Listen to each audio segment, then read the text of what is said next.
हम सर्वभूतहृदयं मुनिमानतोऽस्मि राधाकरावचित पल्लववल्लरीके राधापदाम्बुजसन्मधुरस्थलीके राधायशोमुखरमत्तगावलीके राधाविहारविपुले रमतां नारायणसमारम्भां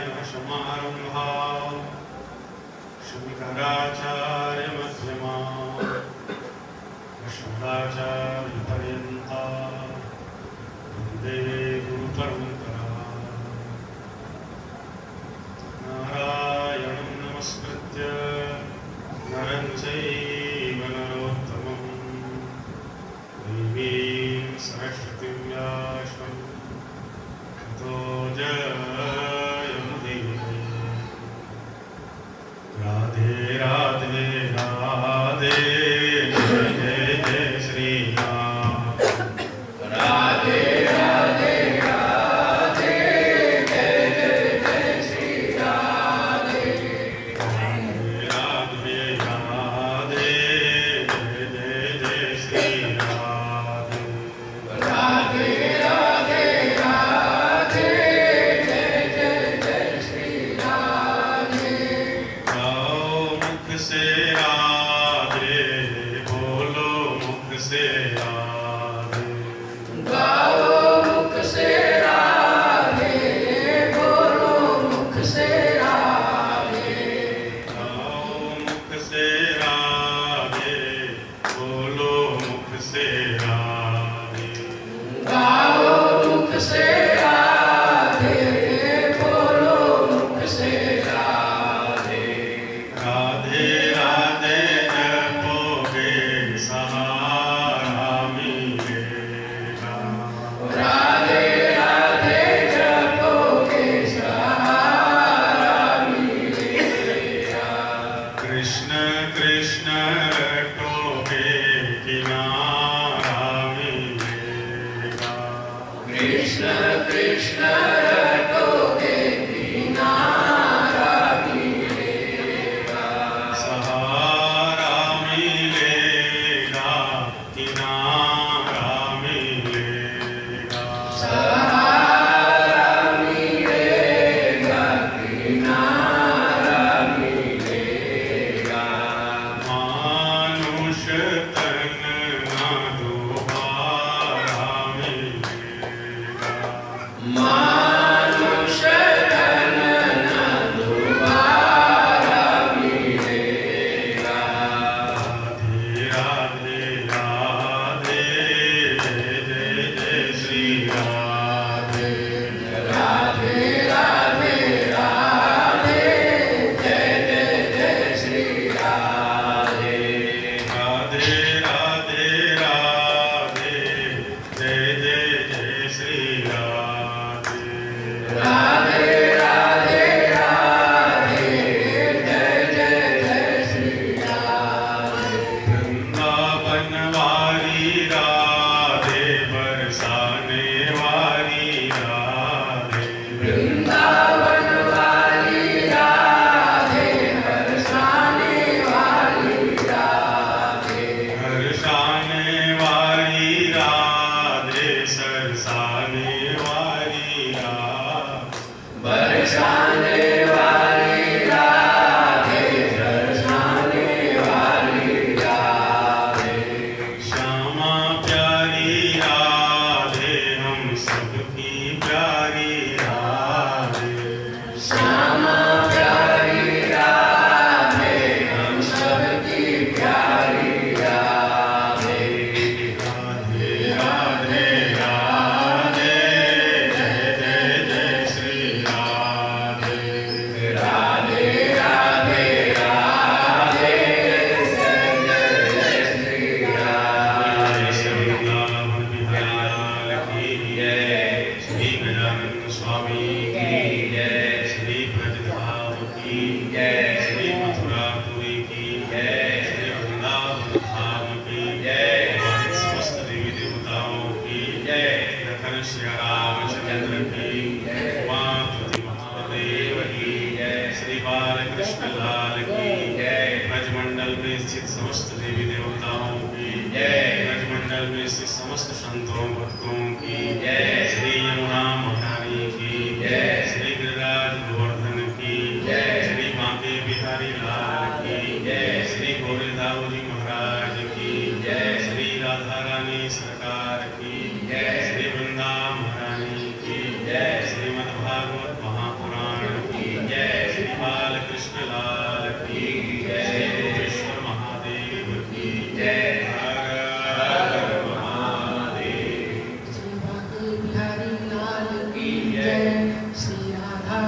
बहुरानी की जय। श्रीनाथा सरकार की जय। नायक सच्चिदानंद नंदन भजनंदन राधिकारमण भगवान बाबे बिहारी लाल जी, उनके हलादनी शक्ति नितिन कुंजेश्वरी राधा रानी सरकार, युगल सरकार के चरण कमलों में रक्त कोटि प्रणाम। राधा रानी की सखी ललिता विशाखा अष्ट सखी वंशी जी हरिदास जी, जितने भी रसिक संत हैं सबको नमन। भगवान व्यास जी सुखदेव जी को नमन करते हुए संपूर्ण व्यास परंपरा को नमन। जिनकी कृपा से वाणी बोल रही है, ऐसे पूर्वावलय गोवर्धन मठ ईश्वर अनंत से विभूषित जगतगुरु शंकराचार्य पूज्यपाद स्वामी श्री विश्राम सरस्वती जी महाभाग के श्री चरणों में अनंत कोटि प्रणाम। ज्योतिष पीठाधीश्वर एवं द्वारका शारदा पीठाधीश्वर अनंत से विभूषित जगतगुरु शंकराचार्य पूज्यपाद सतगुरुदेव भगवान स्वामी श्री सूर्यपान सरस्वती जी महाभाग के श्री चरणों में नमन। परम पूज्य सतगुरुदेव धर्म की भूत ब्रह्मलीन गुरुवामनाय गोवर्धन मठ पूरी पीठाधीश्वर अनंत से विभूषित जगतगुरु शंकराचार्य स्वामी श्री निरंजन देव तीर्थ जी महाभाग के श्री चरणों में नमन। यति चक्र चूड़ामणि धर्म सम्राट स्वामी श्री कृपात्र जी महाराज को नमन। परम सौभाग्यशाली आदरणीय मामा जी श्री शर्मा जी, आदरणीय बुआ जी श्रीमती उमा शर्मा जी, आदरणीय मामा जी श्री नारायण शर्मा जी, आदरणीय मामा जी श्री विष्णु प्रसाद मिश्र जी मारव, आदरणीय मामा जी श्री राजेंद्र प्रसाद मिश्र जी मारव, आदरणीय मामी जी और भागवत महापुराण के श्रवणार्थ पधारे हुए आदरणीय भैया श्री विजयकांत द्विवेदी जी, श्री कृष्णकांत द्विवेदी जी, जबलपुर से पधारे हुए आदरणीय दीदी जी, श्री व्यासी जी, श्री सुशील पांडे जी, सुरेश पांडे जी और हमारी बिटिया रानी जो डिप्टी कलेक्टर है जिला पांडे जी, पूज्य माता जी, पिताजी श्री लक्ष्मी पांडे जी, श्री शुक्ल जी, जितने भी लोग पधारे हुए हैं, बंधुगण बांधवगण और हमारे श्री धर्मशाला वाले यादव जी की माता जी, सभी लोगों का भागवत भगवान की जो मंगलमयी कथा है उनके चतुर्थ दिवस में आप सभी का हार्दिक अभिनंदन है, स्वागत है। आइए, यह जो परम सौभाग्य हमको प्राप्त हुआ है, जिनके पुण्य स्मरण में मंगलमयी कथा हो रही है, हमारे पूज्य नाना जी, नानी जी, श्री मधुसूदन प्रसाद मिश्र जी, श्रीमती शांता मिश्र जी, श्रीमती बीना देवी मिश्र जी, श्रीमती कचराबाई दुबे जी, श्री अवधेश कुमार मिश्र जी, श्रीमती कगराबाई मिश्र जी, ये सब इनके ही पुण्य स्मरण में सद्गति के लिए, कल्याण के लिए, मुक्ति के लिए यह भागवत भगवान की परम मंगलमयी कथा हो रही है। भगवान की बहुत बड़ी कृपा है। हमारे जो गुरु हैं, संत भगवान हैं, उनके भजन का प्रसाद है। राधा रानी लाडली सरकार की कृपा है, बांके बिहारी की कृपा है, यमुना महारानी की कृपा है कि पवित्रतम श्री वृंदावन धाम में भागवत महापुराण जो कि साक्षात भगवान के ही स्वरूप हैं, उनके शब्दमय विग्रह हैं, उनके वांगमय विग्रह हैं, वो कहने सुनने का अवसर प्राप्त हो रहा है। हम आप सब मानव जीवन का सर्वोत्कृष्ट फल सत्संग भागवत कथा लाभ प्राप्त कर रहे हैं। चतुर्थ दिवस की कथा अष्टम स्कंद से प्रारंभ होती है। अष्टम स्कंद को भागवत के 10 लक्षणों में मनवंतर कहा जाता है। अत्र सर्गो विसर्गश्च स्थानम पोषण मुक्तयः मनवंतरेशानुकथा निरोधो मुक्तिराश्रयः। तो मनवंतर का जो लक्षण है भागवत महापुराण के 10 लक्षण में 8वें स्कंद, इनको सद्धर्म भी कहते हैं। कर्म अर्थात धर्मानुष्ठान किए करता है। धर्म का जो अनुष्ठान होता है वो अपने मन को शुद्ध करने के लिए होता है, चरित्र को शुद्ध करने के लिए होता है। हमारे धर्मशास्त्र में जितने भी विधि और निषेध हैं आप सुनते होंगे। भगवान का पूजन करना है, दही स्नान करके पूजन करिए, शुद्ध पवित्र होकर के पूजन करिए, भोजन दाहिने हाथ से करिए, किसी को परोसना है तो दाहिने हाथ से दीजिए, बाएं हाथ से मत दीजिए, आसन में बैठिए, पूजा पाठ करना है, पहले तो धोती ही पहनते थे, पूजा पाठ करना है कथा तो कम से कम धोती पहन लीजिए।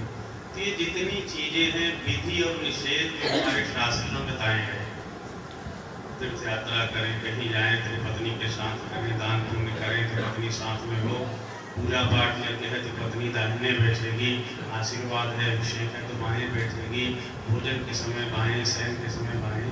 तो जितने भी पूजन आराधना में जो एक विधि और निषेध बताया जाता है, ऐसा करें और ऐसा ना करें। जैसे वृंदावन आप आए हैं, आप वृंदावन धाम आए हैं, अपनी ओर से एक पौधे को भी उखाड़ करके मत फेंकिए, एक वृक्ष के पत्ते को भी आप वृंदावन धाम में मत तोड़िए।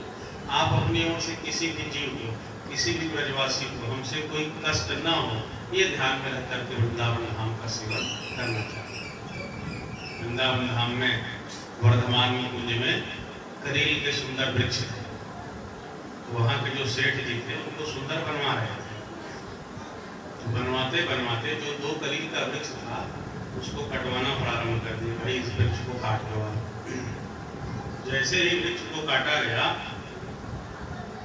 उससे खून निकलने लगा और काटने वाले मजदूर थे सबके सब बीमार पड़ गए, वृक्ष को काटना बंद कर दिया। रात्रि में सेठ जी को स्वप्न दिया, जो जहाँ 2 वृक्ष थे वहीं एक ब्राह्मण और ब्राह्मणी पति पत्नी खड़े थे, ब्राह्मण के पैर में कुल्हाड़ी लग गई थी, उनके पैर से खून निकल रहा। उसने कहा सेठ जी, हम दोनों पति पत्नी ने काशी में वृंदावन वास मांगने के लिए, वृंदावन वास चाहने के लिए हम लोगों ने काशी में तपस्या की, फिर भगवान शिव ने हमको वृंदावन का वास दिया है। 2 करील के वृक्ष के रूप में हम वृंदावन में रहते हैं। रोज बाकी बिहारी आते हैं तो हमारे वृक्ष की छाया में रोज बैठ करके विश्राम करते हैं। तुम हमको काटोगे तो तुम स्वयं समाप्त हो जाओगे। हम शिव जी के वरदान से काशी में तपस्या किए हैं, तब हमको वृंदावन का वास मिला है और हम करील के वृक्ष करके यहाँ निवास करते हैं। तो आप किसी भी धाम में हम जाएं रहें, वहाँ यहाँ के वृक्ष, यहाँ के पशु पक्षी, किस श्रेणी का महापुरुष है, कितने उच्च कोटि के साधक हैं, हम नहीं जानते। इसलिए धाम के किसी स्वरूप को विकृत किए बिना, नष्ट किए बिना, किसी को कष्ट पहुंचाए बिना धाम का सेवन किया जाता है। कौन कौन परमहंस कोटि के महापुरुष हैं, कौन कौन से संत हैं, किस रूप में यहाँ वास कर रहे हैं, इसलिए इन तत्वों को, रहस्यों को जान करके चलना चाहिए। तो जितने भी विधि निषेध होते हैं कि नहा करके गंगा स्नान करो, नहा करके जमुना स्नान करो, गंगा जमुना में नहाने के बाद फिर धारा के नहीं नहाना जाता, ये सारे विधि निषेध जो हैं वो हमारे मन की शुद्धि के लिए। ऐसा करने से हमारा अंतःकरण शुद्ध होता है, मन शुद्ध होता है, मन शुद्ध होकर के भगवान के लायक बन जाता है। वही इस अष्टम स्कंद में उसको सद्धर्म भी कहते हैं। ये जो धर्मानुष्ठान है वो हमारे मन की शुद्धि के लिए है। दूसरा 8वें स्कंद में काल की गणना है। काल गणना की गई। इस काल की गणना में ये बताया गया कि हम आप जो जीव हैं आओ बेटा स्वागत। परमात्मा की प्राप्ति जब तक जीव को नहीं होती है तब तक जीव भटकता रहता है संसार में, बार बार जन्म लेता रहता है। पुनरपि जननम पुनरपि मरणम पुनरपि जननी जठरे शयनम। बार बार जन्म होता है। जीव भगवान को पाए बिना कब से भटक रहा है, कब से हम भटक रहे हैं, कितना समय हो गया। एक कुर्सी ला देना, भाभी जी नीचे बैठते हैं। तो परमात्मा की प्राप्ति हुए बिना ये जीव हम आप कितने समय से भटक रहे हैं, उसकी गणना के लिए काल गणना इसमें की गई है। और उस काल गणना में बताया गया कि जो हमारी आपकी मानवीय वर्षों की गणना है, हमारा जैसे 1 महीना होता है तो पितरों का वो 1 दिन और 1 रात होता है। हमारा 15 दिन का जो शुक्ल पक्ष है पितरों का दिन है, और जो 15 दिन हमारा कृष्ण पक्ष होता है वो पितरों की रात्रि है। मानवीय गणना के अनुसार हमारा जो 1 वर्ष का समय होता है उसमें जो उत्तरायण है वो देवताओं का दिन है 6 महीने, और जो दक्षिणायन है वो देवताओं की रात्रि है 6 महीने की। हमारी मानवीय गणना से 1 वर्ष का हमारा समय होता है वो देवताओं का मात्र 1 दिन और 1 रात। हमारा जो 1 महीना होता है वो हमारे पितरों का 1 दिन और 1 रात। इस तरह से जो मानवीय गणना होती है उसमें जो ब्रह्मा जी महाराज हैं उनके 1 दिन को कहा जाता है 1 कल्प। और ब्रह्मा जी के 1 कल्प में 1000 बार कलयुग, 1000 बार द्वापर, 1000 बार त्रेता और 1000 बार सतयुग, ये चारों बीत जाते हैं। ब्रह्मा जी के 1 दिन का जो समय होता है उसमें 1000 बार कलयुग, द्वापर, त्रेता और सतयुग 1000 का चक्र घूम जाता है, तब ब्रह्मा जी का 1 दिन होता है। और हमारे मानवीय गणना के हिसाब से कलयुग की आयु है 4,32,000 साल। कलयुग से दुगनी आयु है द्वापर की, द्वापर से दुगनी आयु है त्रेता की। इस तरह से आयु बढ़ते क्रम में है। 1000 बार चतुर्युग बीतेगा तो ब्रह्मा जी का 1 दिन होगा, और उतने ही समय की ब्रह्मा जी की रात्रि होती है। ब्रह्मा जी के 1 दिन को 1 कल्प कहते हैं। उसी 1 कल्प में 14 मनु बदल जाते हैं। ब्रह्मा जी के 1 दिन में 14 इंद्र बदल जाते हैं, 14 मनु बदल जाते हैं, 14 सप्तऋषि बदल जाते हैं। एक जो मनु होते हैं उनका कार्यकाल लगभग 71 चतुर्युगी से कुछ अधिक होता है। जो देवराज इंद्र हैं, एक इंद्र का कार्यकाल 71 बार सतयुग, त्रेता, द्वापर और कलयुग बीतेगा मानवीय गणना के हिसाब से। तो लगभग 71 चतुर्युगी से कुछ अधिक समय एक इंद्र का एक मनु का होता है। ये काल गणना है। तो परीक्षित ने कहा कि ब्रह्मा जी के 1 दिन में जिसको हम कल्प कहते हैं उसमें 14 मनु बदल जाते हैं। ब्रह्मा जी का जो दिन चल रहा है, ब्रह्मा जी की आयु को द्विपरार्ध कहते हैं।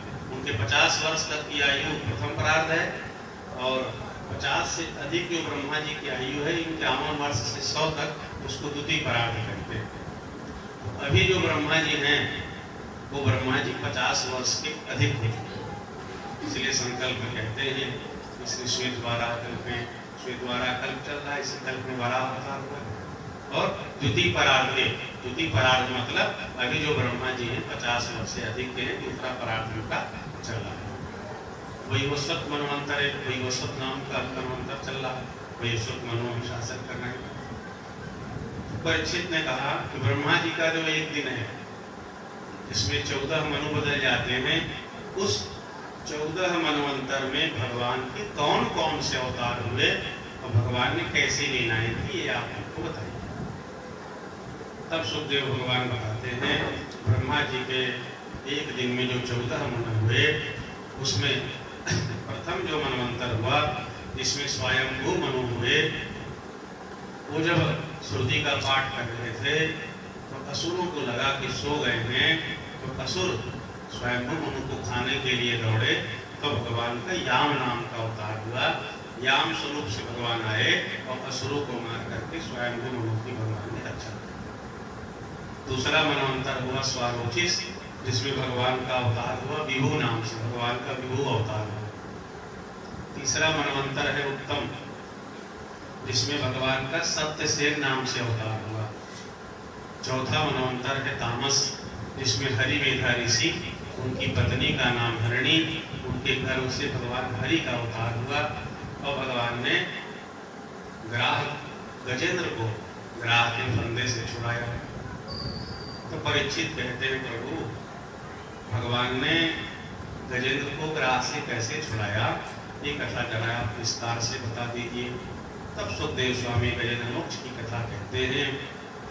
आसीत् गिरिवरो राजन् त्रिकूट इति विश्रुतः क्षीरोदेनावतः श्रीमान् योजनायुतमुच्यतः। क्षीर सागर में त्रिकूट नाम का पर्वत है, जिनके सोने और चांदी लोहे के 3 शिखर हैं, जो बहुत लंबा चौड़ा है, 10,000 योजन ऊंचा है। वहाँ गजेंद्र नाम का एक हाथी अपने परिवार के साथ सुखपूर्वक रहता था। हाथी इतना बलवान था, उसके गंध मात्र से सब जानवर वहां से दूर चले जाते थे, बाकी जानवर सुखपूर्वक रहते थे। एक दिन गजेंद्र को बड़ी जोर से प्यास लगी, तो सरोवर में चले गया। सरोवर में जाकर के स्नान किया, खूब जल पिया, परिवार के साथ जल क्रीड़ा करने लगा। उसी सरोवर में एक ग्राह रहता था, बलवान। ग्राहो बलियांश्चरणे रुषागहि। उस बलवान ग्राह ने क्रोधित होकर के गजेंद्र के पैर को पकड़ लिया। जब उनके पैर को पकड़ लिया तो गजेंद्र को लगा, मैं तो बहुत बलवान हूँ, मेरे अंदर बहुत बल है, ये छोटी सी बात है, जब चाहूंगा अपने बल का प्रयोग करके इस ग्राह से अपने आप को छुड़ा सकता हूँ। पहले गजेंद्र ने उपेक्षा की, फिर कुछ समय बाद लगा ग्राह का पकड़ जब बढ़ने लगा तो गजेंद्र को लगा कि नहीं, पैर पे छुड़ा लेना चाहिए। छुड़ाने का प्रयास किया, छुड़ा नहीं पाया। गज और ग्राह लड़त जल भीतर, लड़त लड़त गज था। गजेंद्र लड़ने लगा और लड़ते लड़ते अब थक गया। थक गया तो परिवार की सहायता मांगी। उनकी जो पत्नियां थी उन्होंने भी सहायता की, जो पुत्र थे उन्होंने अपनी ओर से सहायता किए, छुड़ा नहीं पाए तो सब लौटने लगे। गजराज ने कहा कि भाई मुझको छोड़ के क्यों जा रहे हो? आज जो परिवार का संबंध होता है, हमारा आपका समाज का संबंध होता है, उसके यथार्थ का ज्ञान गजेंद्र को हो रहा है। प्रीतम जान लियो मन माही। आज मन से गजेंद्र समझ रहा है, अपने सुख से ही जग बांधो, कोहू काहू को नाई। सुख में आन सब मिल बैठत, रहत चहूं दिशि घेरे। और विपत्ति पड़ी सब ही संग छाणत, कोहू न आवत नेरे। प्रीतम जान लियो मन माही। अब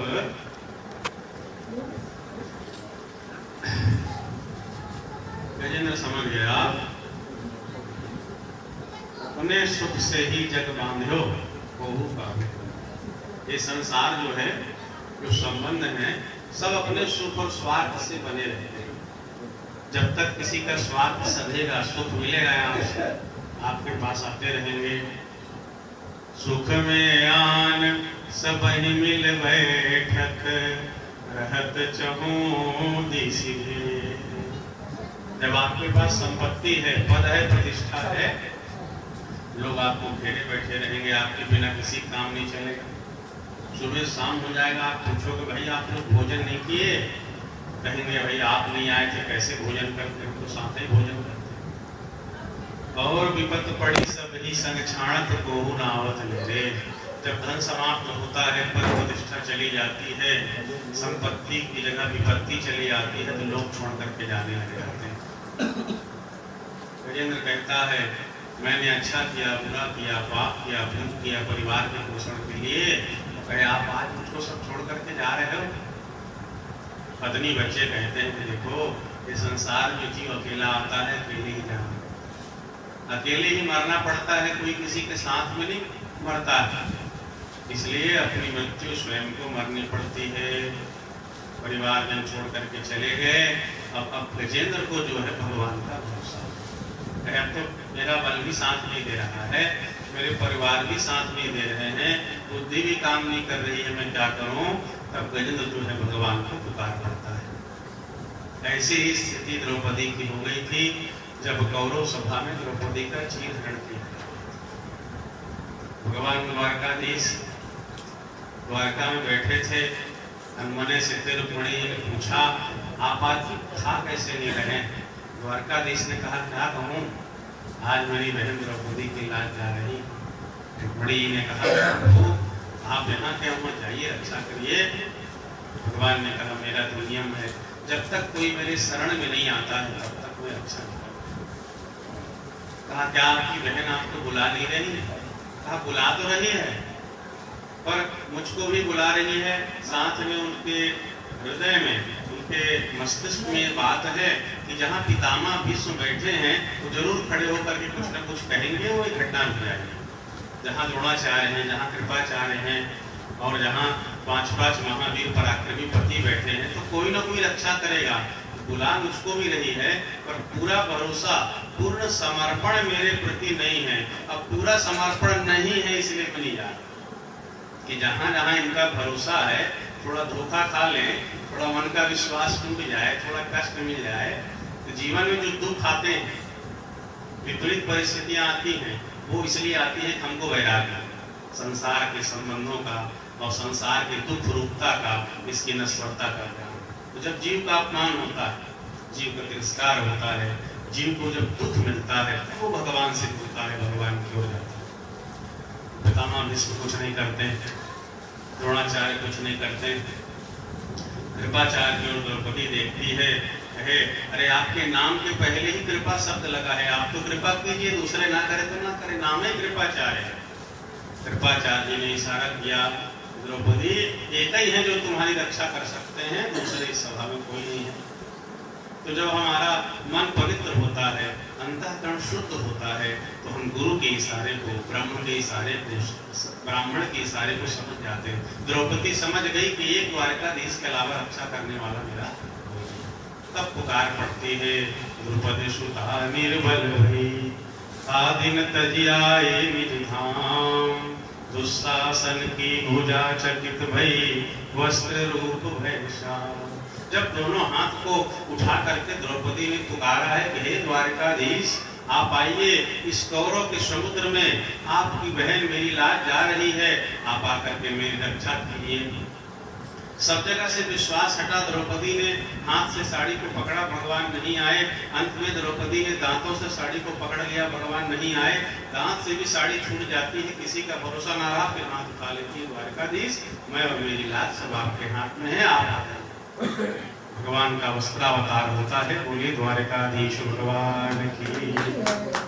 हजारों हाथियों का बल जिस दुशासन की भुजाओं में है, और चीर खींचते खींचते थक करके मूर्छित हो गया, द्रौपदी की लाज भगवान का वस्त्रावतार हो गया।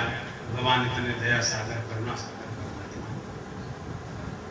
भगवान ने ऐसा इसलिए किया। एक बार भगवान के समय शिशुपाल को भगवान ने दंड दिया दंड श्री कृष्ण ने, किया खंड अभिमान, आंचल चीरे द्रौपदी, बांध रही भगवान।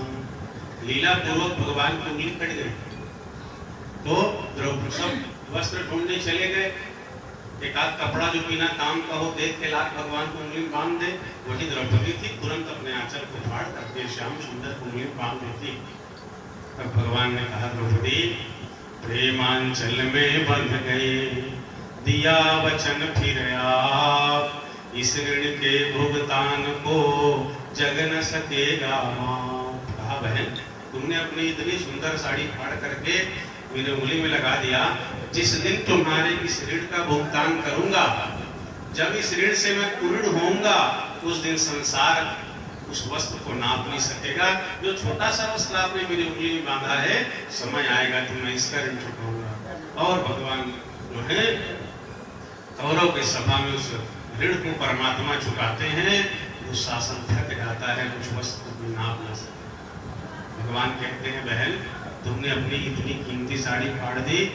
द्रौपदी कहती है, भैया प्यारे घनश्याम, यदि आवे काम आपके, निकासो न सो से प्राण, ये तो रेशम के धागे। द्रौपदी कहती है, भैया आपके यदि काम आ जाए तो अपने प्राणों को निकाल करके मैं लगा सकती हूँ, तो केवल धागे में। धागे भी साधारण, कौन करे इनका मोल, दुल्हन के जोड़े न दुल्हे के मांगे। ये सामान्य साड़ी है भैया, कोई विवाह का भी कोई विशेष वस्त्र नहीं है। और द्रौपदी कहती है, भैया आपके कष्ट को देख करके ये साड़ी मुझको फाड़नी नहीं पड़ी। प्रभु मैं न फाड़े चीर, क्या कहती द्रौपदी? प्रभु मैं न फाड़े चीर, पीर देख कर अधीर, धागे स्वयं नाथ चीर छोड़ भागे। सरकार आपकी उंगली कट गई, आपकी पीड़ा को देख करके धागे आंचल में रह न सके, अलग हो गए। इतनी जल्दी जाकर के हम द्वारका की इसकी उंगली से बंध जाए और प्रभु की पीड़ा कुछ कम हो जाए, रक्त का स्राव कम हो जाए। वे धागे अभागे जो न बढ़े आगे, भाग उन्हीं के जागे जो अंगूरी पे लागे। भैया ये पूरी साड़ी में वही धागा, वही वस्त्र का खंड सौभाग्यशाली है जो आपकी उंगली में लग गया, जो आपकी सेवा में आ गया।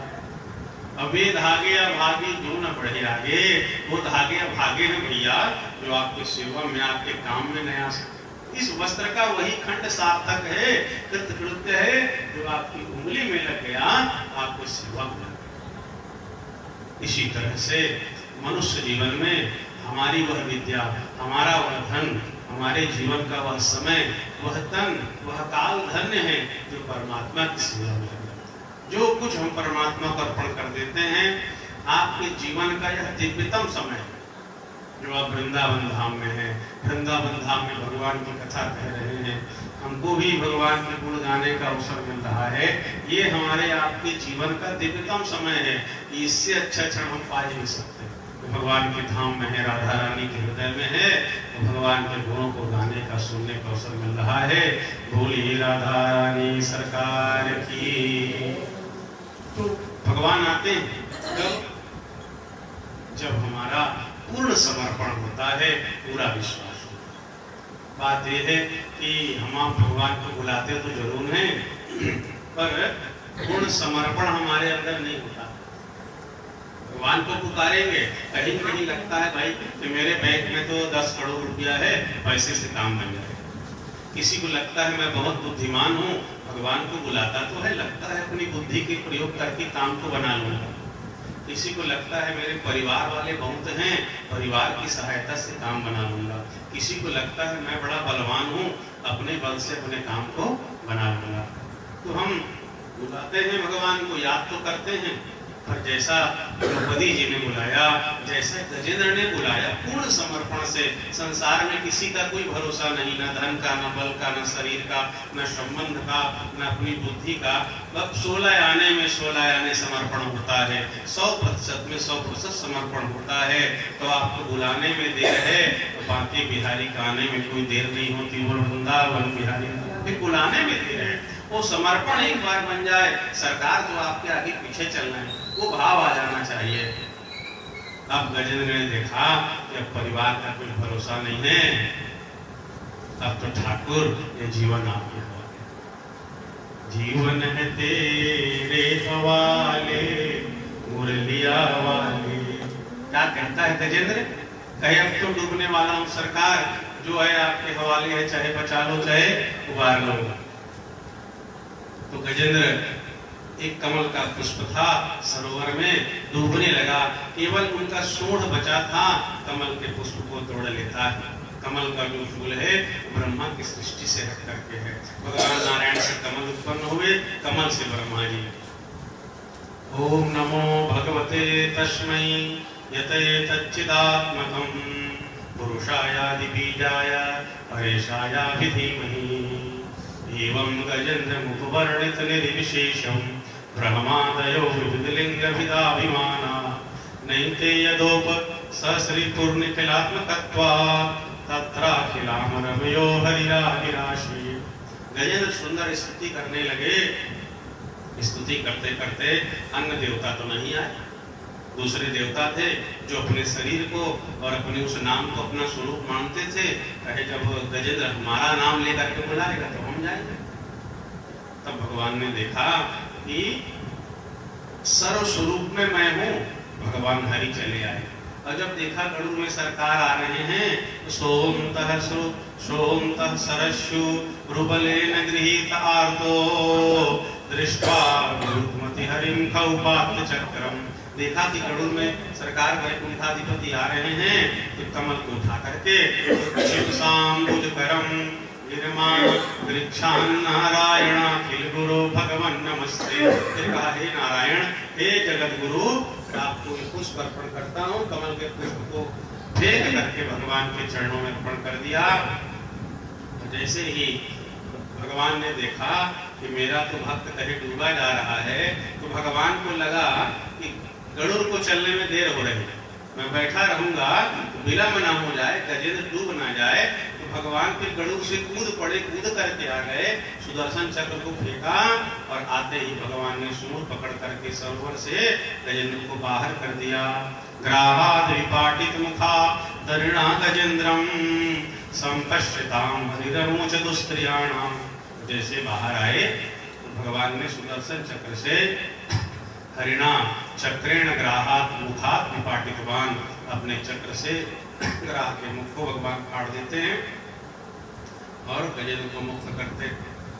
ग्राह जो है जैसे ही भगवान का मंगलमय सुदर्शन चक्र की स्पर्श को प्राप्त करता है, सुंदर दिव्य रूप गंधर्व का धारण करके भगवान को प्रणाम करके अपने गंधर्व लोक चला जाता है।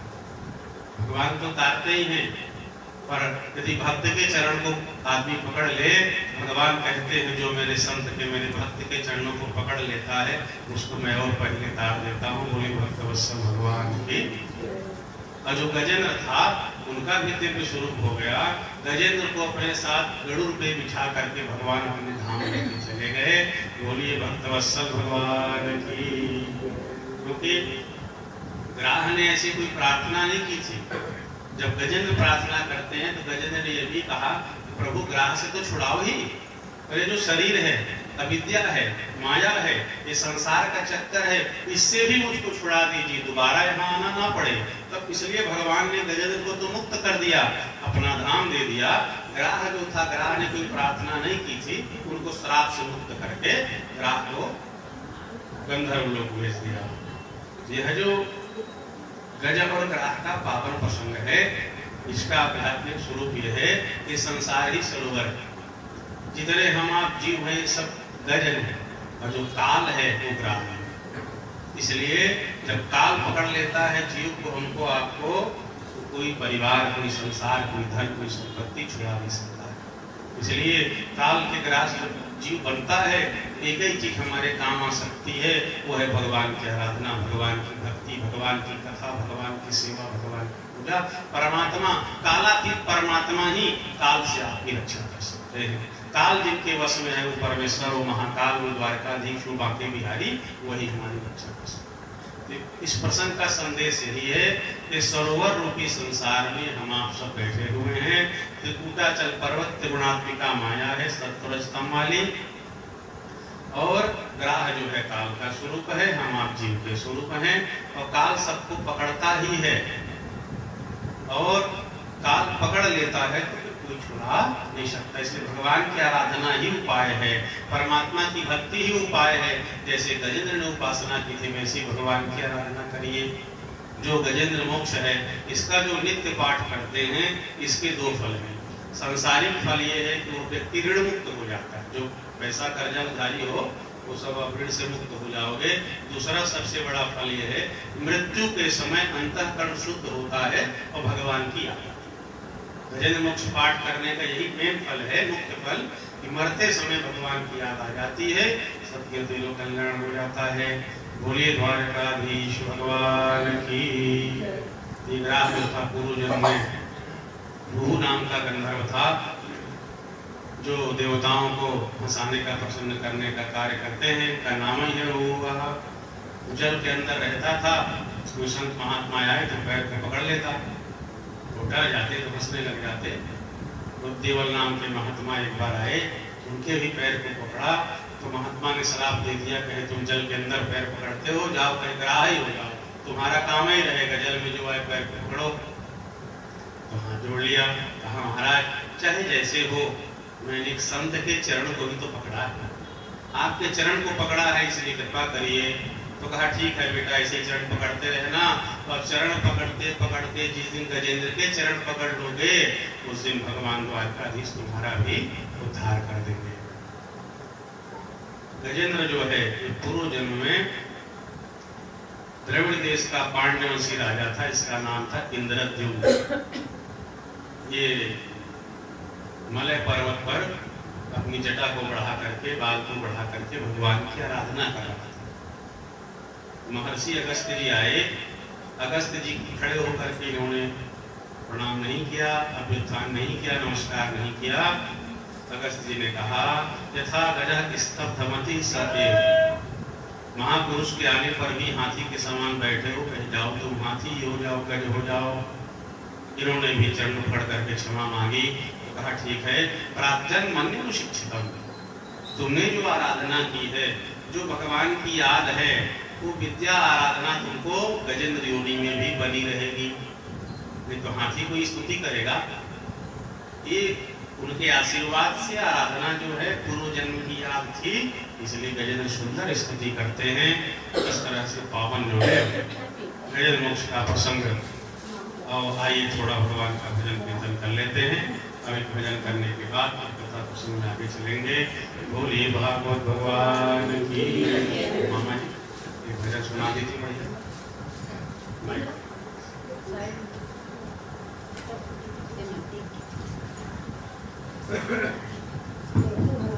बोलो बाके बिहारी लाल की जय, राधा रानी की जय। हे गोविंद राखो शरण अब तो जीवन हारे, हे गोविंद राखो शरण अब तो जीवन हारे, अब तो जीवन हारे श्याम, अब तो जीवन हारे, अब तो जीवन हारे श्याम, अब तो जीवन हारे। हे गोविंद राखो शरण अब तो जीवन हारे, राखो शरण अब तो जीवन हारे। नीर जीवन हेतु गयो सिंधु के किनारे, नीर जीवन हेतु गयो सिंधु के किनारे। सिंधु बीच बसत ग्राह चरण धर प्रसारे, सिंधु बीच बसत ग्राह चरण धर प्रसारे। हे गोविंद राखो शरण अब तो जीवन हारे, हे गोविंद राखो शरण अब तो जीवन हारे, अब तो जीवन हारे श्याम, अब तो जीवन हारे, अब तो जीवन हारे श्याम, अब तो जीवन हारे। हे गोविंद राखो शरण अब तो जीवन हारे, हे गोविंद राखो शरण अब तो जीवन हारे। चार प्रहर युद्ध भयो ले गयो मझधारे, चार प्रहर युद्ध भयो ले गयो मझधारे। नाक कान डूबन लागे कृष्ण को पुकारे, नाक कान डूबन लागे कृष्ण को पुकारे। हे गोविंद राखो शरण अब तो जीवन हारे, हे गोविंद राखो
मदन भयो नंद के दुलारे शूर श्याम मदन भयो नंद के दुलारे तेरो मेरो न्याय हो जियम के दुआरे तेरो मेरो न्याय हो जियम के दुआरे हे गोविंद राख चरण अब तु जीवन हारे हे गोविंद राख चरण अब तु जीवन हारे अब तो जीवन हारे श्याम अब तो जीवन हारे अब तो जीवन हारे श्याम अब तो जीवन हारे हे गोविंद राख चरण अब तो जीवन हारे हे गोविंद राख चरण अब तो जीवन हारे बोलो माँ के बिहारी लाल की जय राधा रानी महारानी की जय भोले बाके बिहारी लाल की जय श्री राधा भगवानी की जय श्री राधा सरकार की जय बोलिए श्री भजन बोलिए श्री भागवत भगवान की भगवान श्री सुखदेव जी कथा श्रवण कराते हुए कहते हैं कि एक बार महात्मा दुर्वासा मुनि भगवान का दर्शन करने के लिए गए। भगवान ने अपनी प्रसादी माला दुर्वासा जी को पहनाई। वहां से लौट रहे थे, रास्ते में देवराज इंद्र मिले। इंद्र ने दुर्वासा जी को प्रणाम किया। दुर्वासा जी ने प्रसादी माला देवराज इंद्र को पहनाई। इंद्र ने वह माला निकाल करके इरावत हाथी के सिर पे रख दिया। इरावत ने हाथी को नीचे रख करके कुचल दिया, क्योंकि हाथी अपने सिर पे कुछ बर्दाश्त नहीं करता। दुर्वासा जी नाराज हो गए। कहे इंद्र कहे तुम इतने लक्ष्मी के मन से मदान्ध हो गए हो कि भगवान प्रसादी माला मैंने आपको दी, तो आप उसका सम्मान नहीं किया। कहे जाओ तुम श्री से विहीन हो। जिस धन के कारण तुमको अहंकार है वह अब आप श्री से विहीन हो जाओगे, लक्ष्मी विहीन हो जाओगे। दुर्वासा जी ने श्राप लिया, असुरों ने आक्रमण किया और देवता जो है पराजित हो गए। सभी देवगण भगवान के पास गए, हमारा कुछ उपाय बताइए, पराजित हो गए हैं। तो भगवान ने कहा कि लक्ष्मी जी तो स्वर्ग को छोड़ करके समुद्र में जा चुकी है, उनको दोबारा प्राप्त करने के लिए समुद्र मंथन करना पड़ेगा, और ये काम आप लोग अकेले नहीं कर पाओगे। कोई बड़ा काम करना हो तो शत्रु से भी मित्रता कर लेते हैं, जैसे सर्प ने चूहे से मित्रता की थी। हरयोगी संध्या सती कार्यार्थ गौरवे कहीं मूषकोद देवा देवराज ने विनाश शस्त्र के राजा बलि के पास गए, प्रस्ताव रखा कि भाई हम आप तो लड़ते रहते हैं, मिल करके समुद्र मंथन कर लेते हैं, अमृत निकलेगा, बांट करके पी लेंगे, फिर चाहे जितना लड़े, उनको मरना है हमको मरना है। तो मित्रता हो गई। मंदराचल पर्वत को लेने के लिए गए। देवगण असुर भगवान को भूल गए। जैसे उठाए थोड़ा चले तो पर्वत गिर गया, कहीं के हाथ टूट गए, पैर टूट गई, तो चार तो रगड़ा समाप्त हो गए। पर्वत गिरा तो फिर भगवान की याद आई। देवता और दानव मिले तो भगवान को मिल गए, भूल गए कि दोनों मिल गए। उनको किनकी क्या आवश्यकता, पर्वत गिरा तो फिर याद आ गई, तो फिर भगवान का भगवान और गरुड़ पे देवताओं को बिठा लिया, दानवों को बिठा लिया, मंदराचल पर्वत को रखा और गिरिचारोप्य गरुड़े हस्ते नहीं के लीलया। लीला पूर्वक एक ही हाथ से भगवान ने मंदराचल पर्वत को धारण किया और समुद्र के किनारे ला करके रखा। भगवान ने कहा गरुड़ जी अब आप कहे यहाँ से चले जाओ, आपका काम यहाँ नहीं है, क्योंकि वासुदेव को लाना है मंथन करने के लिए रस्सी के रूप में। गरुड़ जी चले गए, वासुदेवनाथ को लाए। भगवान ने संकेत किया तो देवताओं ने कहा न गृहिणीमो वयं पुच्छम अहेरंगम अमंगलम। देवताओं ने कहा देखो भाई, हम कश्यप जी की संतान हैं, देवता हैं, हम बड़े हैं, हमारा श्रेष्ठ स्थान है। सर्प का भी पूछ होता है, अमंगलप्रद होता है, इसलिए सर्प के पूंछ को हम लोग नहीं पकड़ेंगे। दैत्य भी दानव की तय से कहे तुम कश्यप के संतान हो तो हम भी तो हैं, तुम बड़े हो तो हम कौन से छोटे हैं। अब समुद्र मंथन तभी होगा कहे हम भी पूंछ को नहीं पकड़ेंगे, मुख हम पकड़ेंगे, पूंछ तुम लोग पकड़ो।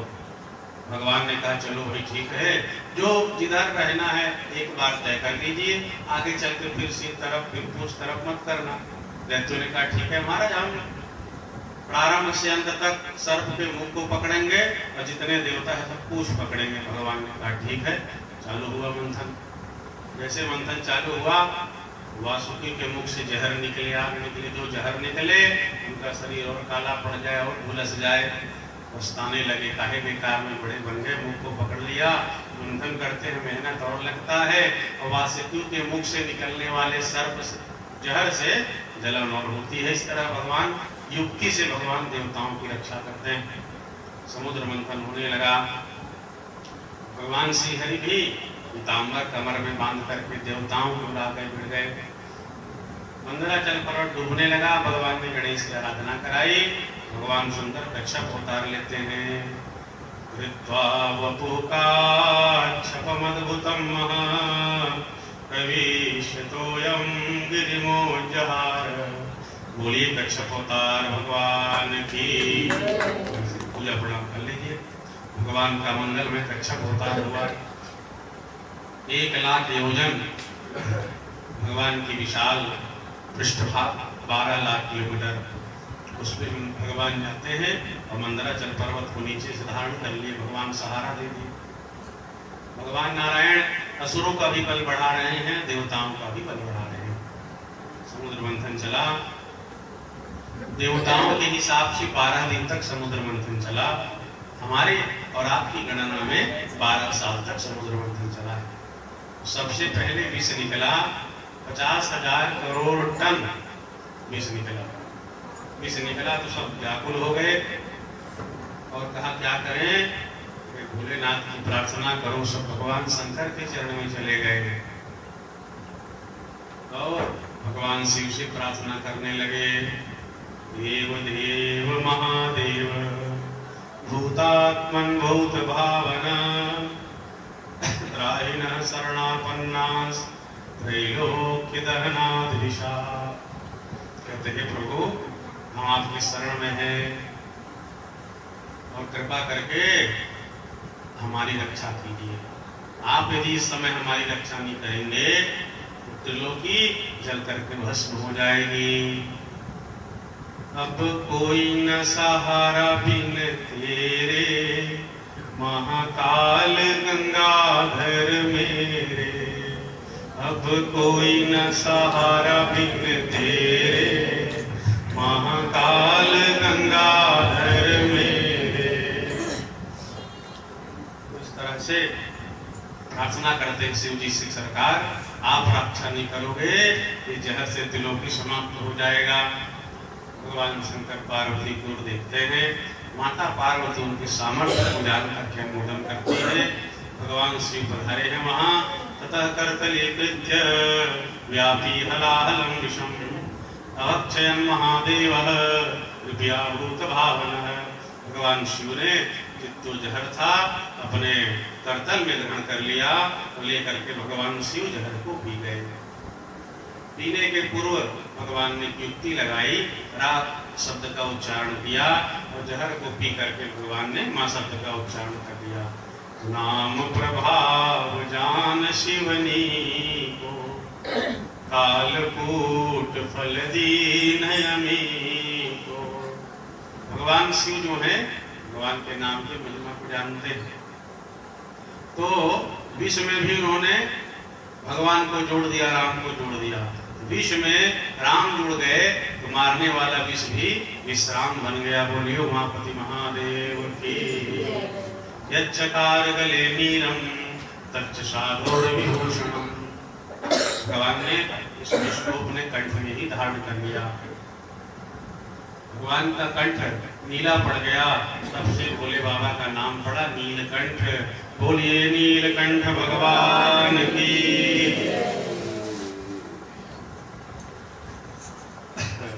इस प्रसंग से भोलेनाथ जी हमको सूत्र देते हैं। भाई आप परिवार में पड़े हो, आप परिवार के मुखिया हो, तो परिवार के मुखिया के पास परिवार के लोग जाते हैं और सब अपनी अपनी बातें कहते हैं। कोई उचित बातें कह देते हैं, कुछ अनुचित बातें भी कह दी जाती हैं। तो कहा यह जो विष है, यह जो द्वेष है, यह जो निंदा है, यह जो अपमान है, ऐसी बातों को कहे आप बाहर कर दोगे, दूसरों को बता दोगे, परिवार में फूट पड़ जाएगी। यदि ऐसी बातों को आप अंदर ले जाके हृदय में धारण करोगे तो कहे आपका हृदय मैला हो जाएगा। इसलिए इन बातों को सुन करके कंठ में धारण कर लो, ना दूसरे को बताओ और ना अपने हृदय में धारण करो। भगवान शंकर ने कहा ये जो विष है, समाज की जो निंदा की बातें हैं, समाज में जो अपमान तिरस्कार वाली बातें हैं, समाज को तोड़ने और फोड़ने वाली बातें हैं, सुन करके कंठ में धारण कर लो, न हृदय में ले जाओ। हृदय में ले जाओगे तो आपका दिल जलेगा और दूसरों को बताओगे तो समाज टूट जाएगा। इसलिए इन बातों को सुन करके बचा लेना चाहिए। बोलिए उमापति महादेव की। समाज का जब कोई व्यक्ति परोपकार करता, किसी को दुख हो, किसी को कष्ट हो, तो जो संत पुरुष होते हैं दूसरे के दुख को देख करके उनके मन में पीड़ा होती है। तो महापुरुष क्या करते हैं, स्वयं कष्ट सह करके दूसरों के दुखों को दूर करते हैं। जैसे भोलेनाथ जी ने जहर को स्वयं पी लिया और देवताओं की, दैत्यों की रक्षा कर दी। तब प्यन्ते लोकतापेन साधवः प्रायशो जना परमाराधनम तद्धि पुरुषस्याखिलात्मनः।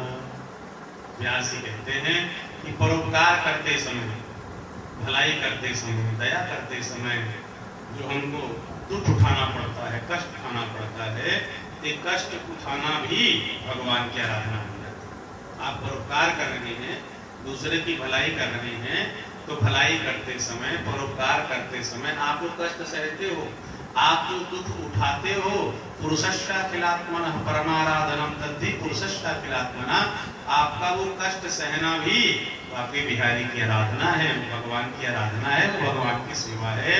बोलिए भक्तवत्सल भगवान की। मुखिया मुख सुख चाहिए, खान पान को एक, पालन पोषण सकल अंग, तुलसी सहित विवेक। इन मंगल में शिव के चरित्र से शिक्षा मिलती है कि परिवार का, समाज का, घर का और राष्ट्र का नायक मुखिया कैसा। अपमान की बात आए, दुख सहने की बात आए, कष्ट की बात आए तो स्वयं को आगे कर दो। अमृत बांटने का समय आया, भोलेनाथ चले जाते हैं। अमृत वितरण में नहीं है, तो समाज को, राष्ट्र को वही दिशा दे सकता है, राष्ट्र का नायक वही हो सकता है जो अमृत को बांट करके पिए और जहर को अकेले पी जाए। बोलिए उमापति महादेव की। इसलिए जो घर का मुखिया है, किसी संगठन का मुखिया है, कि राष्ट्र का नायक है, उसको शिव जी से शिक्षा ले। अपमान हो तो अकेले करो, तिरस्कार हो तो अकेले करो, लड़ना भिड़ना है तो अकेले खड़े हो जाओ। और जब पद प्रतिष्ठा को बांटना है, अमृत को बांटना है, तो सबको बांट करके पियो। जो बांट करके खाता है, जो बांट करके पीता है, तो अमृत को प्राप्त करता है। बोलिए उमापति महादेव की। हर हर महादेव शंभो, काशी विश्वनाथ गंगे। हर हर महादेव शंभो, काशी विश्वनाथ गंगे। हर हर महादेव शंभो, काशी विश्वनाथ गंगे। हर हर महादेव शंभो, काशी विश्वनाथ गंगे। काशी विश्वनाथ गंगे, सदा शिव पार्वती संगे। काशी विश्वनाथ गंगे, सदा शिव पार्वती संगे। काशी विश्वनाथ गंगे, सदा शिव पार्वती संगे। काशी विश्वनाथ गंगे, सदा शिव पार्वती संगे। हर हर महादेव शंभो, काशी विश्वनाथ गंगे। हर हर महादेव शंभो, काशी विश्वनाथ गंगे। हर हर महादेव शंभो, काशी विश्वनाथ गंगे। हर हर महादेव शंभो काशी विश्वनाथ गंगे। उमापति महादेव की जय। विश्वान करके भगवान शिव त्रिलोकी की रक्षा करते हैं। भगवान नीलकंठ समुद्र मंथन से चलता है। अमृतहानि ततो भवत्, काम दोनों गाय प्रकट हुई। वो ब्राह्मणों को ऋषियों को दिया गया। ये आप यज्ञ करते हैं तो बिना गौ माता के यज्ञ संपन्न नहीं हो सकता। देसी गाय के घी से ही सुंदर यज्ञ होता है, जिससे वातावरण पवित्र होता है, देवता तृप्त होते हैं। उच्च सभा नाम का असुर निकला, राजा बलि को दिया गया। चंद्रमा निकला, भगवान भोलेनाथ को दिया गया। ऐरावत हाथी निकला, देवराज ने ग्रहण किया। कौस्तुभ मणि निकली, भगवान नारायण के वक्षस्थल में जाकर के चिपक गई। बहुत सारी अप्सराएं निकली, स्वर्ग में विदेश दी गई। कल्पवृक्ष निकला, स्वर्ग में चला गया। मदिरा निकली, राक्षसों ने ले लिया। अब जिसके लिए समुद्र मंथन हो रहा था, भगवती महालक्ष्मी प्रकट होती है। ततश्चाविर्भूत साक्षात् श्रीरमा भगवत्परा, रंजयन्ती दिशा कांत्या विद्युत सौदामनी यथा। भगवती महालक्ष्मी प्रकट होती है, जो भगवान की नित्य शक्ति है। विद्युत कांति बिजली के समान उनके दिव्य आभा प्रवाह है।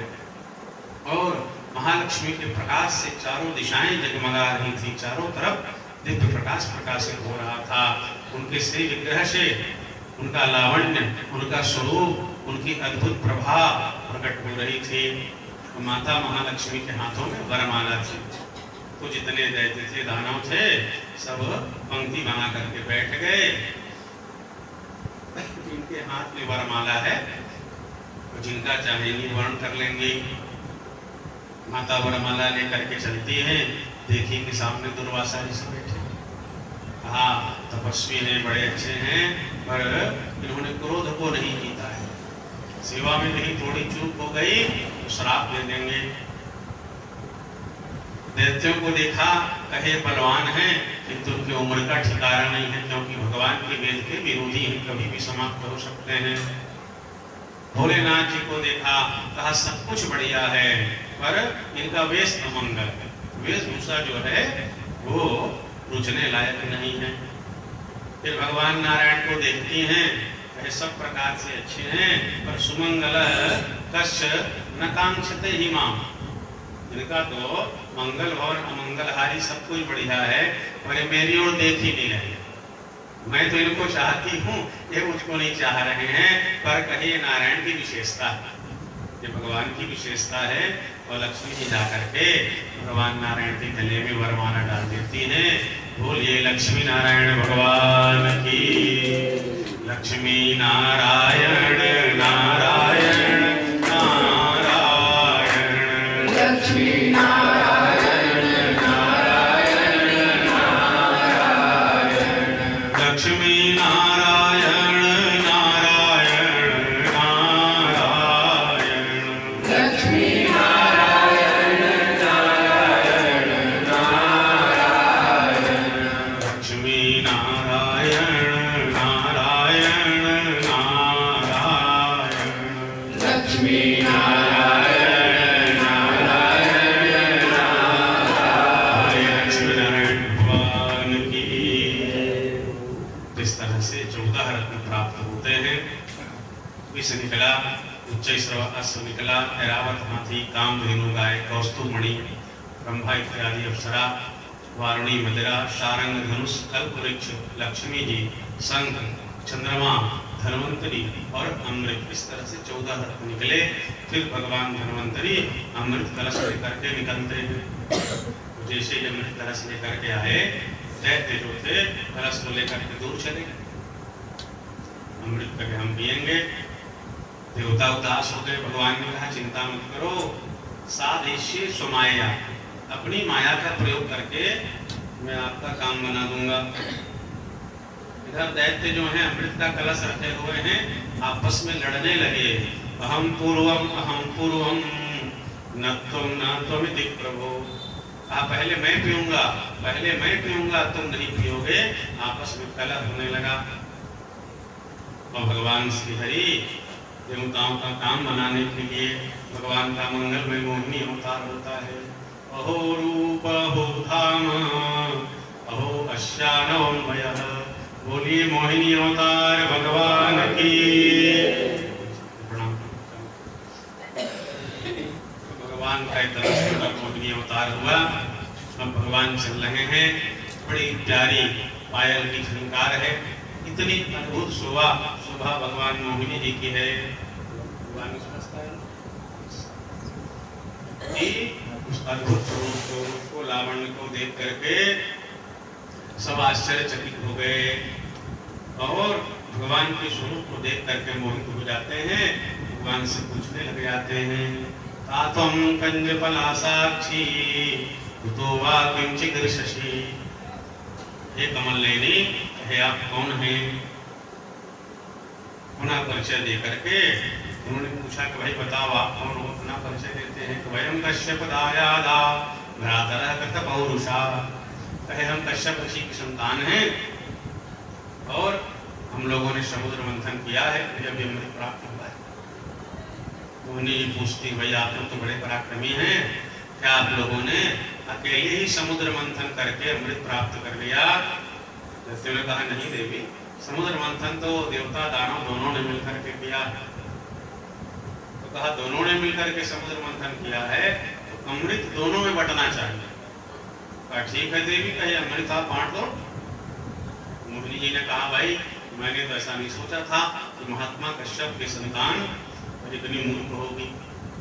आप मुझको नहीं जानते, मेरे कुल खानदान को नहीं जानते, मेरा परिचय नहीं जानते।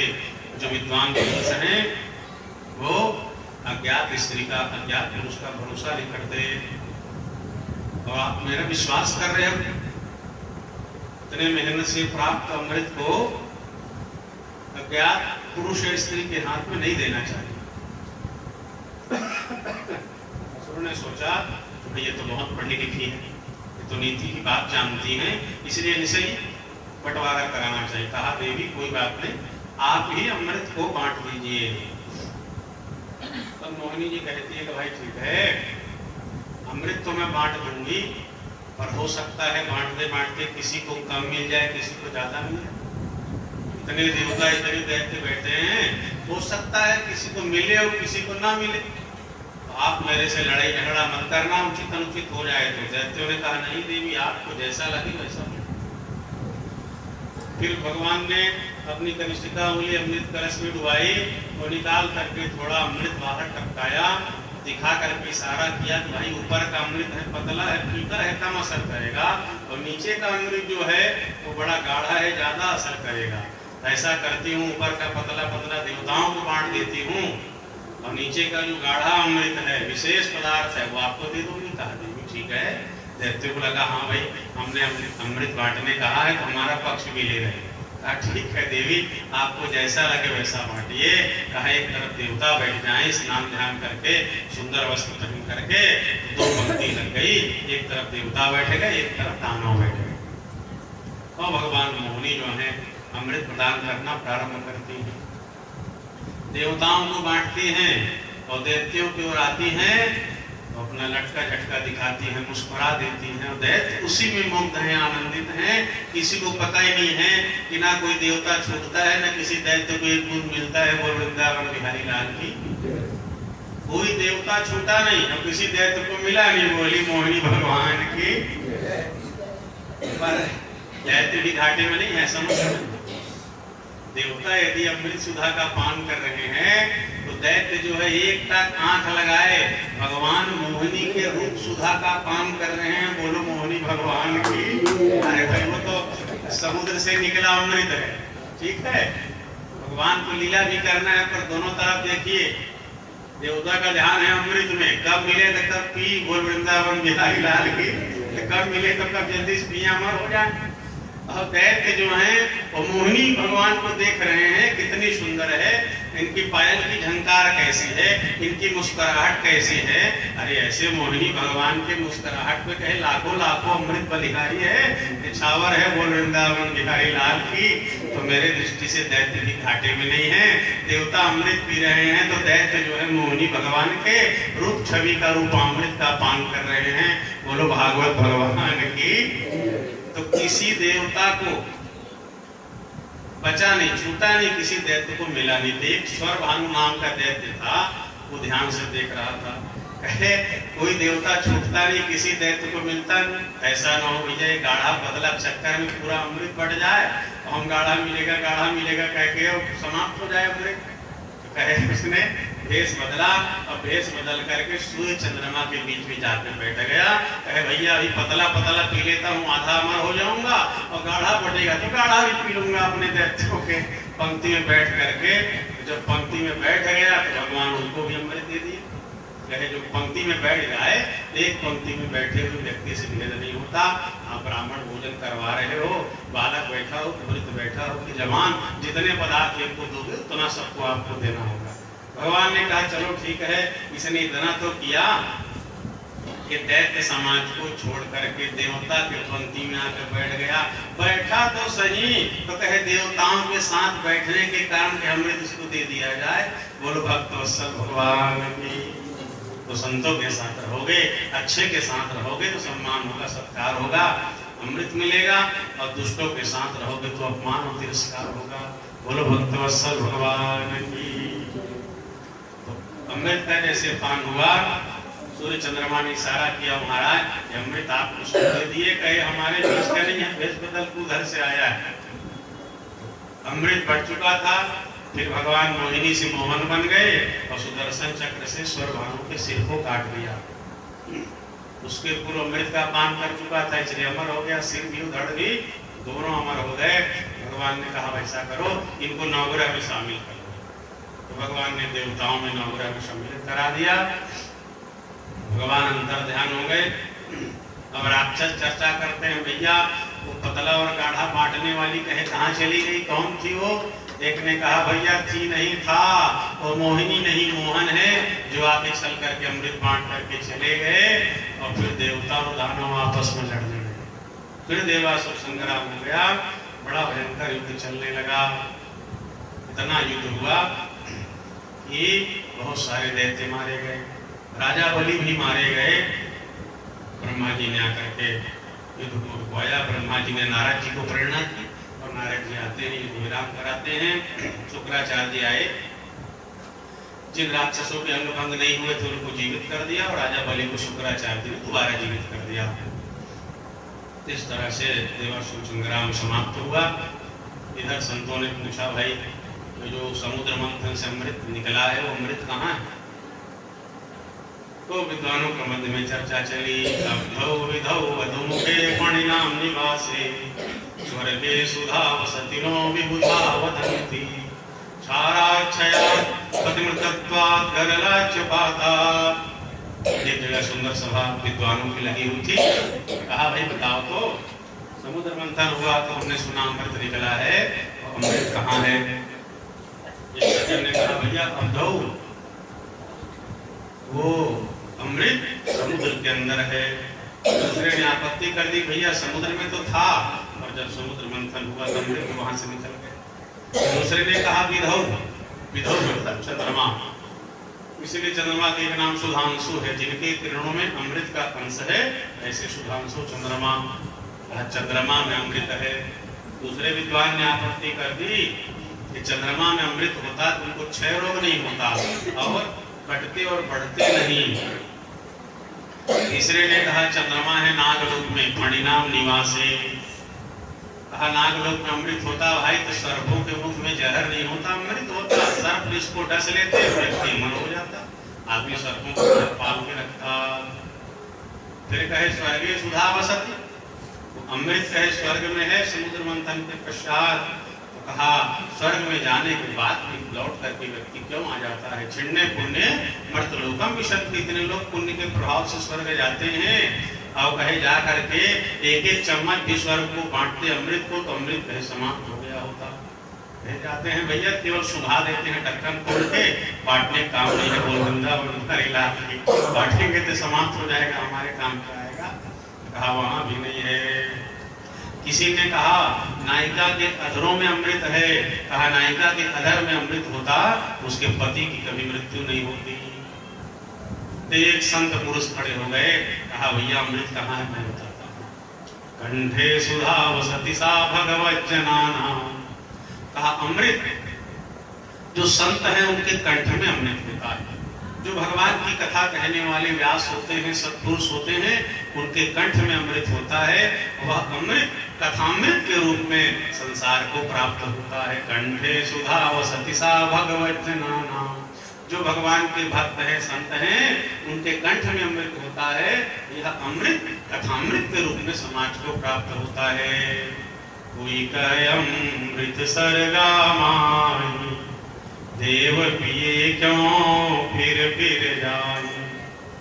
कोई कहे अमृत समुंदर माही, बड़वा नल क्यों सोखे आई। कोई कहे अमृत शशि में बास, घटे बढ़े क्यों होवे नाश। अंत में एक संत ने कहा कि सब अमृत बातों का बात, अमृत है संतन के पास। कहा भाई बाकी जगह जो अमृत की चर्चा है वो केवल बात की ही बात है। सब अमृत बातों का बात, अमृत है संतन के पास। अमृत दरिया कथा अनंत, जाको पी पी अमर भय संत। अमृत क्या है? अमृत दरिया कथा अनंत। अनंत परमात्मा भगवान की जो अनंत अनंत कथा है, भागवत कथा अमृत है, राम कथा अमृत है, शिव कथा अमृत है। जो भगवान की कथा है यही अमृत है। जाको पी पी अमर भय संत। और इन कथाओं को पी करके संत जो है अमर हो जाते हैं। आध्यात्मिक दृष्टि से विचारों का मंथन ही संत मंथन। जब हमारे आपके अंदर विचारों का मंथन होता है तो उसमें वासना रूपी विष, विचार रूपी विष निकलता है। फिर मंथन करते करते आगे बढ़ते हैं। सद्विचार, प्रेम, शांति, एकता, सहयोग और भक्ति रूपी अमृत, सत्संग रूपी अमृत जीवन में प्राप्त होता है। विचारों का मंथन समुद्र मंथन है। बोले भक्तवत्सल भगवान की। भगवान शिव मोहिनी स्वरूप का मंगल में दर्शन करते हैं। मोहिनी जी का दर्शन करके उन्होंने भगवान मोहिनी के सुंदर मान को बढ़ाया। आगामी 7 मनवंतर में भगवान के कौन कौन से अवतार हुए इसका वर्णन ने किया। जो मनु होते हैं पृथक पृथक कर्मों का निरूपण करते हैं। फिर राजा बलि जो थे, जिनके ऊपर शुक्राचार्य की पूर्ण कृपा थी, भृगुवंशी ब्राह्मणों की पूर्ण कृपा थी। राजा बलि ने कहा महाराज कुछ ऐसा उपाय करिए स्वर्ग जो है स्थिर रूप से प्राप्त हो जाए। कहा यज्ञ करो। जो भी 100 अश्वमेध यज्ञ कर लेते हैं वो देवराज इंद्र बन जाते हैं। कहा राजा आप भी यज्ञ करिए, यज्ञ करके अधिकारी बन जाओ। कहा महाराज अभी तो कहे देवताओं की विजय प्राप्त करना है, कुछ ऐसा मार्ग बताइए कि हम देवताओं को पुनः जीत लें। तब शुक्राचार्य जी ने बलि को यज्ञ कराया। उस यज्ञ का नाम था विश्वजीत। उस यज्ञ को करने वाले सारे संसार का विजेता हुआ। जैसे यज्ञ पूरा हुआ, दिव्य रथ निकला, अक्षय तुणीर धनुष बाण स्वर्ग के सब प्राप्त हुए। अब कहा राजन आप इस रथ में सवार होकर के स्वर्ग चले जाओ, जहां चले जाओ आपकी विजय ही होगी। राजा बलि उस रथ पे सवार होकर के स्वर्ग चले जाते हैं। देवता पराजित हो गए और स्वर्ग में राजा बलि का अधिकार हो गया। देवता फिर भटकने लगे। देव माता अदिति ने कश्यप जी की सेवा की। कश्यप जी की सेवा करके कहते हैं कि आप कुछ ऐसा उपाय करिए कि मेरे पुत्र जो देवता हैं उनको उनका स्वर्ग फिर से मिल जाए। कश्यप जी कहते हैं देवी कश्य के पति पुत्राद्या मोह एव ही कारण। कौन किसका पति है? कौन किसका पुत्र है? वास्तव में संसार में मोह ही कारण। मोह के कारण हम किसी को पति समझते हैं, किसी को पत्नी समझते हैं, पुत्र समझते हैं, पिता समझते हैं, भाई बहन समझते हैं। संसार में संबंधों का कारण कहे मोह है। फिर भी कहे तुमने मुझको प्रसन्न किया है, तो उन्होंने पयोव्रत का उपदेश किया जो 12 दिन में होता है। देखिए महापुरुष लोग कितनी गजब की दृष्टि रखते थे। कल के प्रसंग में आपने सुना, अदिति ने जब कश्यप से वर मांगा, कहा कुछ ऐसा उपाय बताओ, ऐसा पुत्र हो जो देवराज इंद्र को मारे। भगवान कश्यप ने तिथि को 1 साल का व्रत बताया, पुंसवन व्रत 1 साल में करने वाले। आज अदिति उपाय पूछ रही है, इनको बताते हैं 12 दिन। तिथि के मन में है कैसा पुत्र जो इंद्र को मारे।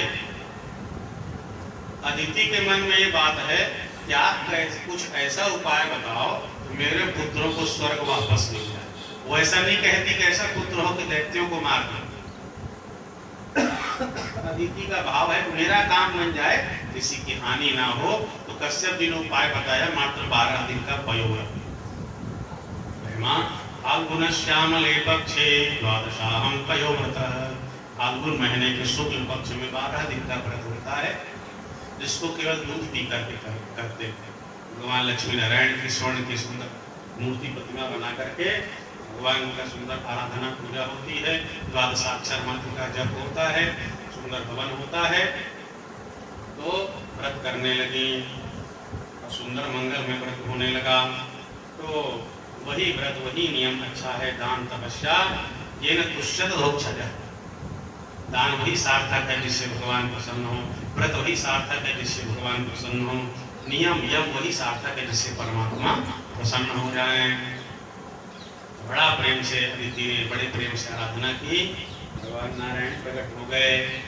भगवान नारायण कहते हैं, अथाप्युपायो मम देवी चिंत्य संतोषितस्य व्रतचर्ययाते ममार्चनं नार्हति गन्तुमन्यथा श्रद्धानुरूपं फलहेतुकत्वात्।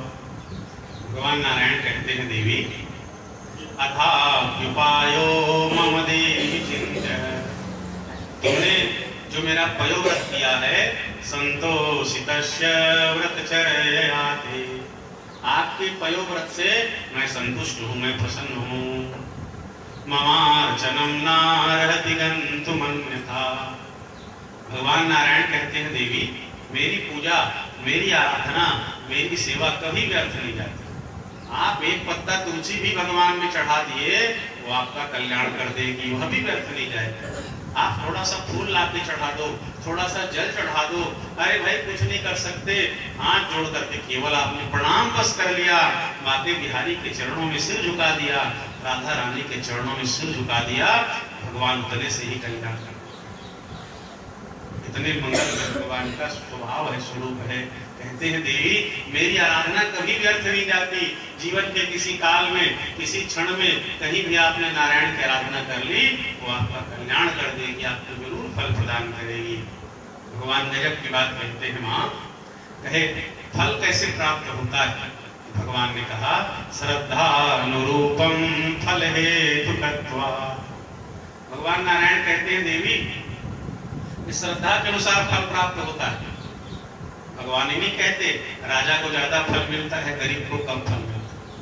ज्यादा पैसा चढ़ाओगे तो ज्यादा फल मिलेगा, सोना चांदी चढ़ाओगे तो ज्यादा मिलेगा, और कम चढ़ाओगे तो कम। भगवान ने नहीं कहा कि पदार्थ के अनुसार फल मिलेगा, भगवान ने नहीं कहा वस्तु के अनुसार फल मिलेगा। भगवान ने कहा श्रद्धानुरूपम फल हेतुकत्वात्। एक राजा आता है, बाके बिहारी के चरणों में 9 लखा हार चढ़ा देता है। एक सेठ आता है, वो 10 तोले का हार चढ़ा देता है। सामान्य व्यक्ति जाता है, चांदी का हार चढ़ा देता है। एक गरीब व्यक्ति जाता है, एक तुलसी का पत्ता चढ़ा देता है, एक फूल चढ़ा देता है, 2 दाना चावल चढ़ा देता है। तो ऐसा नहीं है कि 9 लखा हार चढ़ाने वाले को ज्यादा फल मिलेगा और 2 दाना चावल चढ़ाने वाले को कम मिलेगा। भगवान ना तो 9 लखा हार को देखते हैं, न सोने के हार को, न चांदी के हार को, न 2 दाना चावल को। परमात्मा को किसी चीज की आवश्यकता नहीं है। भगवान ये देखते हैं आप जो वस्तु और पदार्थ दे रहे हो उसके पीछे आपकी श्रद्धा क्या है, आपका भाव क्या है, आपका प्रेम क्या है।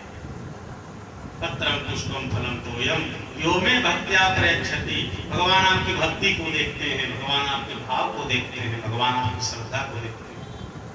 यदि चारों की श्रद्धा बराबर है तो जो फल 9 लाखा हार चढ़ाने वाले राजा को मिलेगा, जो 10 तोले का चैन चढ़ाने वाले सेठ को मिलेगा, जो फल चांदी का हार चढ़ाने वाले सामान्य व्यक्ति को मिलेगा, जो फल एक गरीब को 2 दाना चावल चढ़ाने मिलेगा, वही फल सबको एक प्रकार से ही मिलेगा, सबको बराबर। यदि सबकी श्रद्धा बराबर है तो सबको बराबर फल मिलेगा।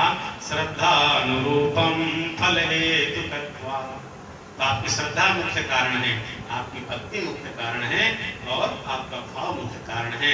भगवान आपकी भक्ति को, भगवान आपकी श्रद्धा को, भगवान आपके भाव को स्वीकार करते हैं।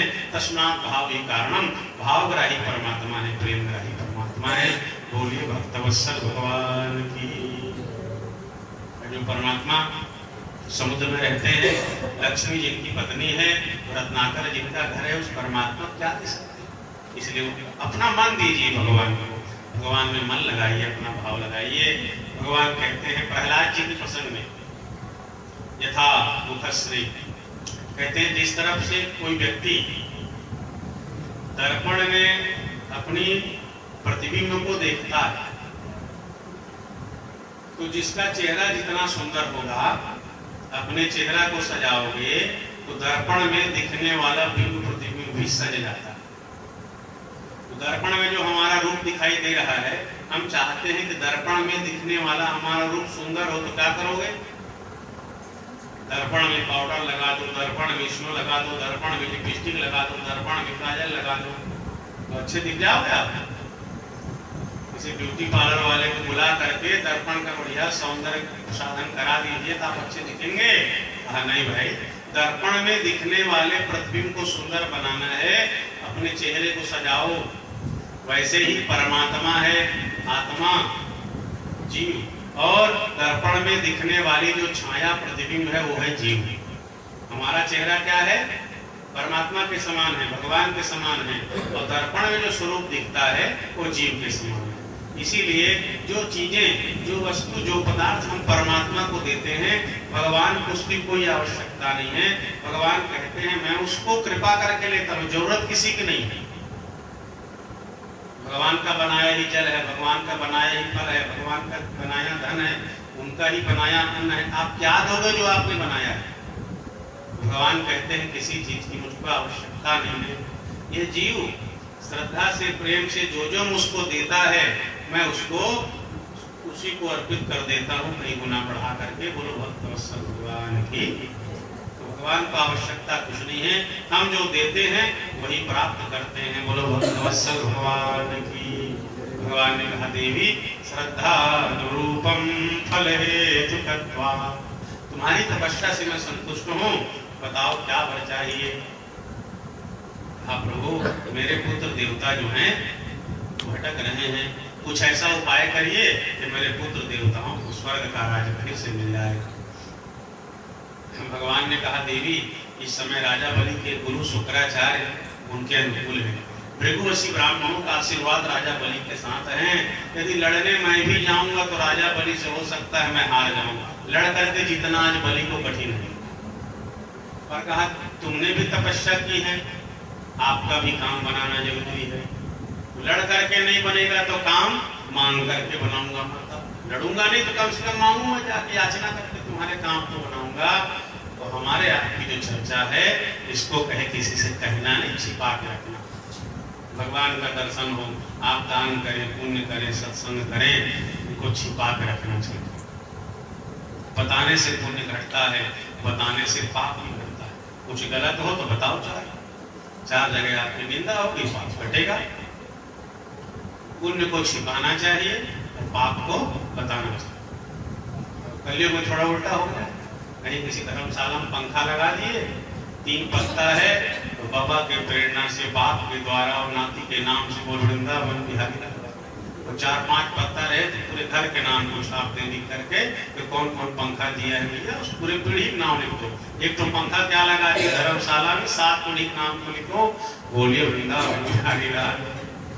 आप ऐसा दान करिए कि दाहिना हाथ से दान करो तो बाएं हाथ में पता नहीं चले। दान के बदले प्रशंसा की कामना मत करिए। और कहीं प्रशंसा की जाती है वो इसलिए है कि लोगों में दान करने की प्रेरणा बढ़े, इसलिए नहीं, प्रशंसा से पुण्य होता है। इसलिए हाँ, कुछ गलती हो जाए 10 जगह बताओ, 4 लोग थूकेंगे, गाली देंगे, अपमान करेंगे, पाप कब कम होगा। इसलिए पाप को बताया जाता है शास्त्र के अनुसार, पुण्य को छिपाया जाता है। भगवान ने कहा देवी हमारी आज की जो चर्चा है, जो तुमने दर्शन किया है, किसी से ना कहना। परमात्मा कश्यप ने अदिति के चेहरे के मुखमंडल के तेज को देखा और समझ गए कि भगवान का दर्शन हो गया, वरदान की प्राप्ति हो गई। बड़ा सुंदर मुहूर्त आया, मंगलमय भादों का महीना, शुक्ल पक्ष आया, द्वादशी तिथि आई, सुंदर अभिजित मुहूर्त आया और मध्याह्न सुंदर 12 बजे। श्रवणायाम श्रवण द्वादश्याम मुहूर्ते बीजति प्रभु सर्वे नक्षत्र ताराद्यास चक्षुस्तज्जन्म दक्षिणम।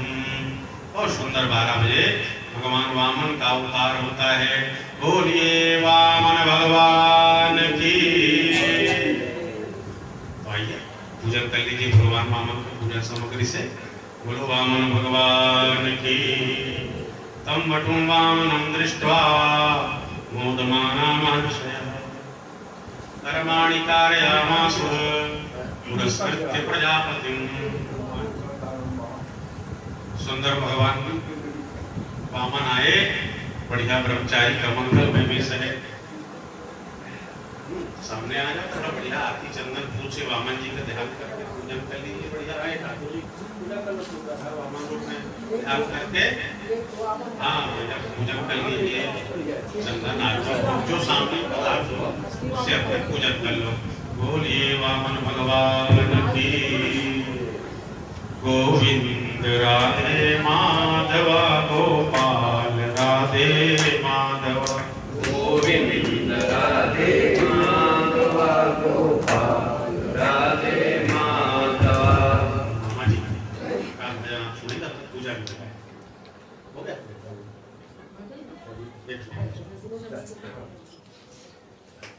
राकेश राकेश को साला गाँव तो साला बैठे थे वजन का नहीं वो है बोल खरीद रहा है भजन के समय पर घुमाना है। तुम गाँव जाना